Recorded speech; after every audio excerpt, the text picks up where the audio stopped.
Apakah budaya akan mempengaruhi kehidupan spiritualitas seseorang, atau justru menjerumuskan seseorang ke dalam bentuk ketidaktaatan terhadap Tuhan? Nah teman-teman, dalam video ini saya ingin menjelaskan tanggapan saya bagaimana sih seharusnya kita melihat budaya itu sebagai bagian integral yang sudah Allah pakai untuk memperkenalkan dirinya kepada kita. Nah, saya melihatnya dalam konteks Timur Tengah Selatan, ya ada kebiasaan-kebiasaan yang unik di situ, dimana ketika kita bertemu dengan orang kita harus cium hidung, lalu kemudian ketika ada tamu kita harus makan sirip pinang, lalu kemudian ada tarian-tarian yang khas yaitu tarian bonet dan tarian maikat. Nah, cium hidung sendiri itu adalah kebiasaan yang sudah terbangun. Lalu kemudian makan sirip pinang itu juga di dalamnya adalah kebiasaan yang dilakukan ketika menyambut seseorang, ya. Lalu kemudian tarian bonet dan maikat.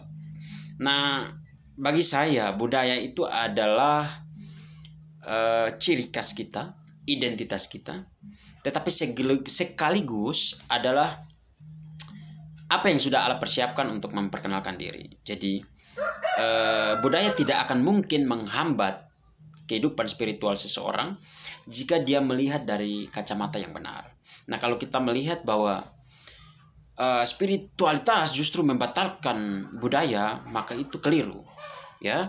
Karena bagi saya justru Injil itu ketika datang hadir di sebuah komunitas yang sudah berbudaya, maka di situ dia hanya akan memperjelas bahwa budaya yang sudah kita bangun itu sebenarnya adalah ingin memperjelas Injil, ya. Jadi budaya justru membuat kita untuk makin mengenal Injil. Nah, Yesus memperkenalkan diri lewat budaya yang sudah ada di wilayah kita masing-masing. Contoh, makan sirip pinang, ya. Ketika makan sirip pinang ada buah pinang di situ, ada sirih, dan di situ ada kapur, ya. Dan kalau kita makan maka kita akan menghasilkan air ludah yang berwarna merah. Nah, itu adalah bagian-bagian yang menurut saya menggambarkan tentang diri Yesus, bahwa dalam sebuah persekutuan, dalam bentuk saling menerima, ya, ibaratnya orang terima tamu lalu dia harus makan sirip pinang, itu butuh sarana yang bisa memperdamaikan itu, melancarkan komunikasinya.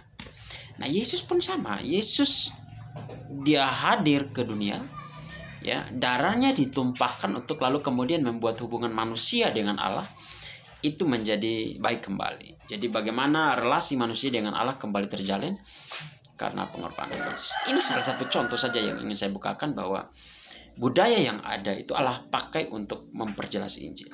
Jadi budaya tidak menghambat